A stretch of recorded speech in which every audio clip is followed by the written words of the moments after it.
Lisa Louise Cooke again from the Genealogy Gems podcast, here with Family Tree Expos TV. And I have my friend Kathryn Lake Hogan here joining us. Welcome, Kathryn. Thanks, Lisa, for having me. It's great to be here. Well, it's great to be here. You know, the first time you and I met was at another Family History Expo. I think that was in Ogden, wasn't it? Or was it St. George? No, that one was St. George. St. George, that's right. And now we're here in Mesa, Arizona. This is the first year that they've done one here, and it's been tremendous. And I know that Holly Hansen, the president of Family History Expo, has kept you busy. What have you been teaching? She has kept me busy. I did 2 sessions here at Mesa, and the first one was on some U.S. and Canadian census records, and the second session I did was on what I call points of entry, which is discussed ships, passenger records, immigration records, and border crossing records between the U.S. and Canada. And I know that was something that you and I talked a bit about on my Genealogy Gems podcast. Right. We talked about those border crossing records, and they are fascinating. I actually went home and found some after talking to you. So tell us a little bit about what's possible to find. Oh, the information that you can find on the border crossing records is amazing. One thing that people need to understand about the border crossing records is that prior to 1908, there were no records. The government did not keep records prior to that time, and the records are hit and miss. But I don't want people to be discouraged when I say that. Take the time and go on to Ancestry. They've just put up the Canada ship passenger records, right. And they have had the border crossing records up for a little while. So you can do an every name index search on those records, and if you do find the records, they are worthwhile. Sometimes you will get a physical description of your ancestor, if they had unusual markings on them, what color eyes or hair they had. It will give you information about where they're coming from. So if they, for instance, they were coming from Canada, my husband has an ancestor that has a border crossing record, and it gives us exact address in Windsor, yes, and it names his mother. And it also states where he's going to in the U.S. And it states the exact person that he's going to visit and their address as well. So that gives you something to investigate. Is that person he's going to see just a friend, or is that person another relative, or therefore an ancestor that you can investigate?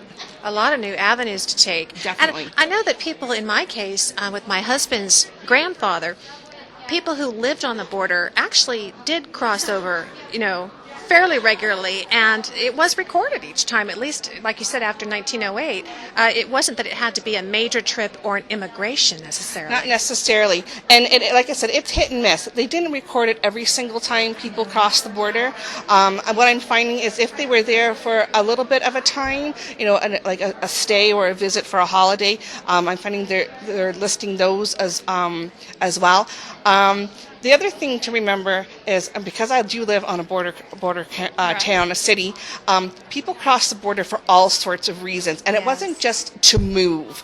They went over for business. People worked on both sides of the border. People just went over to go shopping. Mm-hmm. And even early ancestors back in the 1800s still went over to the States to do shopping from Canada. And there's a story about some men from Amherstburg, Ontario, that decided they wanted to go down to Monroe, Michigan, because they could get the lumber and supplies they wanted for whatever it was they were building much cheaper. They got lost, spent the whole afternoon running around in circles, only to end up back on the shores to come back home to Amherstburg, and they never did make it to Monroe, Michigan. But it's just an example that shows that people, even our ancestors, did cross the border frequently.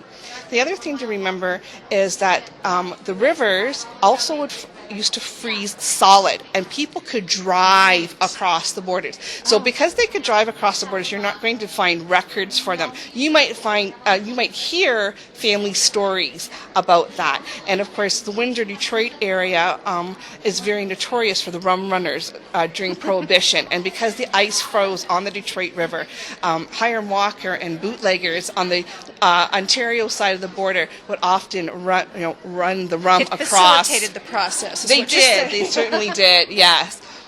But they're wonderful records, and there's also records for people coming from the United States into Canada as well. Yes. And that's also something worthwhile looking into as well.